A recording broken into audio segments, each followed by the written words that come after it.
Welcome to Beyond the Press Release, a production of Agoracom, in which we take the time to speak with small cap executives about recent important news at their companies. With us today, I'm happy to have again Michael Dane. He's President and CEO of Fairmont Resources. The company trades on the TSX Venture Exchange under the stock symbol FMR, and in the U.S. under the stock symbol FRSSF, and in Germany for our friends over there on the Frankfurt Exchange under F001. Now, for those of you who are new to the story, and you're going to want to pay attention because they've been a bit of a darling on the TSX Venture Exchange over the last 2-3 months. This is a rapidly growing industrial mineral and dimensional stone company. Now, more than just lip service, the company recently announced a major acquisition of industrial mineral business in Spain. The company's Quebec properties include 3 quartzite properties, and they recently optioned the Rome Lithium property, which is 60 kilometers north of Val-d'Or, Quebec, and that was just on May 26th. That latter property is what we're here to talk about. Now, interestingly enough, that property itself didn't make the news. However, the property is contiguous to the north and south of RB Energy's Quebec Lithium mine, which was in bankruptcy protection, but just acquired by a Chinese state enterprise out of bankruptcy. And we're here to discuss that with Michael about what kind of impact it's going to have on the company. Michael, welcome to the show. Hi, George. Good talking to you again. All right, so this is big news because your Rome Lithium property, which you just acquired less than a month ago, is contiguous to this mine here, the Quebec Lithium mine, and that was just acquired by this Chinese state enterprise. Talk to us about what that means for Fairmont. Well, I guess it means partly that we're pretty lucky on our timing, but we had always planned when this property was offered to us, the Rome Lithium property, our anticipation was at some point somebody would come back and pick up the Canada Lithium assets, the RB Energy assets, and put them back into production, and that would it would give a little more vindication or valuation on our own property. I mean, normally when your neighbor's house goes for $5 million and you only paid $250,000 for yours, you get a lift in the market. So we're kind of expecting to see that near term, a little bit of I guess a serendipitous moment where we can enjoy somebody else doing the heavy lifting for a change instead of us having to do it ourselves. But the timing, I was kind of caught off guard at how quickly this happened. We kind of got wind last week. There was a June 10th court date where the receiver had gone and asked for the sale to go through, and then we're sitting around the office going, oh, it's maybe some other white knight's going to come in and buy the asset. But turns out the Quebec government, had already at the advisement of Investment Quebec, had already approved this Chinese group to buy the asset back in end of May, and they are also heavily vested in Quebec already, running the old Canadian Royalties nickel assets up in northern Quebec. So the government has some experience with this Chinese group. They've been around for, I guess, 5 or 6 years working in Quebec. So this is kind of a good fit. And they're a big enough state-owned enterprise that they can write these checks. I mean, we're not talking $50 million. The total asset's going to be somewhere between $350 and $400 million by the time they get everything up and running and pay off the creditors and, get the staffing level back up to where it needs to be. So I'm going to make an assumption here because I'm trying to think of how investors are thinking at home right now. Is it safe to assume that the Chinese acquired this out of bankruptcy and they're going to want to move this project ahead pretty quickly, or are they going to land bank this and just wait for a decade? Definitely. I mean, they've already discussed in the court documents that were released yesterday and some of the ones that were released last week. They've already talked about equipment that's on order or will be on order that's coming in this fall, crystallizers to finish off the lithium carbonate plant. There's a commitment. BBA wrote a report for them that said that the startup cost or new costs are going to be between $100 and $150 million to get that plant going. So, I mean, there's numbers out there that give us some comfort that, yeah, they're moving forward on this. You're not going to pay a lot of money to bank this property. Okay. The resource is a good size.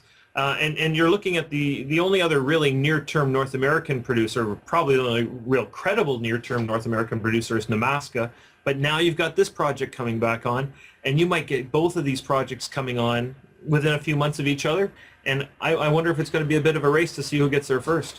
So what does this mean for the Canadian lithium industry? Because you brought up Nemaska. Obviously, you guys are right there. You're contiguous. Is this just more great news? Is this a great lift for the entire industry?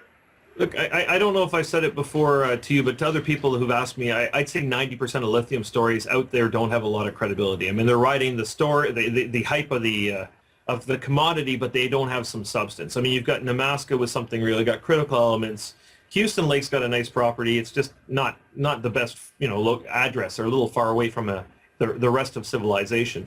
And then you got stuff like us, where we're right next door to a mine. So if we find 1 million tons, if we find 20 million tons, if we find 50 million tons, there's a mill right next door to us. If it doesn't get used this year or next year, 20 years from now, it becomes a resource to them. So you kind of, I mean, even Red Lake, when I was there at Gold Corp, we had the high-grade zone was discovered about 50 years after the mine had been in production. And that mine is still in production and probably producing more now than it did 20 years ago. So you're looking at how things change. I mean, if you have a critical mass and all of a sudden you've got twice the resource, maybe you can increase your plant capacity. And as long as there is a demand for that lithium carbonate, then there might be a reason to increase your production capacity. But, first you got to get all the wrinkles out of the machine, make it work properly, get sales going, and then you'll know whether you're going to expand or not. And for us, I mean, we're going to do our best to find a nice resource on the property, but we're also, getting the real estate value in the neighborhood's gone up just because of the Chinese. And so that's a perfect segue. As I like we program these questions, that's a perfect segue. How does this acquisition? So you guys had a general sense when you want to option Rome that you knew sooner or later someone was going to make a move on that other project. Now it's happened in less than a month, which is unbelievable. How does this acquisition by the Chinese impact your plans for Rome? Do you start thinking about accelerating it, or do you sit back and let the Chinese just kind of continue to increase value in the neighborhood?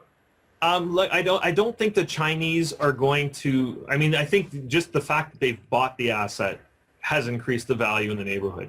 Maybe there'll be another lift when production starts, but there's not, unless they go on another buying spree to buy additional footprint up.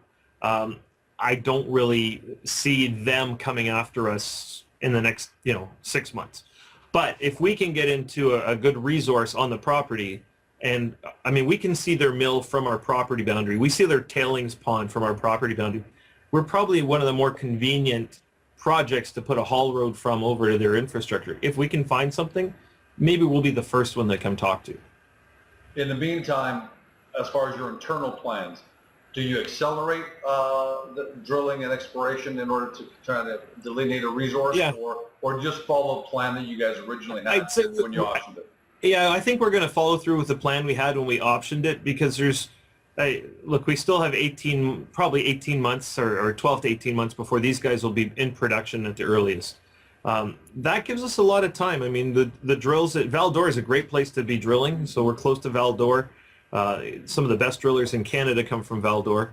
And for us, you put one drill, you can put 4 drills on, but why not first figure out exactly where the best targets are before you go nuts putting holes into the ground and making Swiss cheese?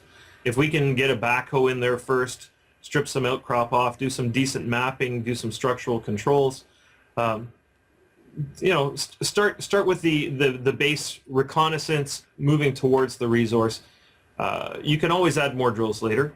You just can't always restart the program from scratch. So start it properly, move it forward in a very logical and stepwise manner.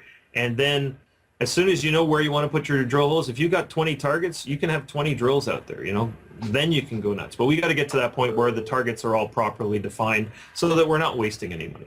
So it's the age-old adage, measure twice, cut once.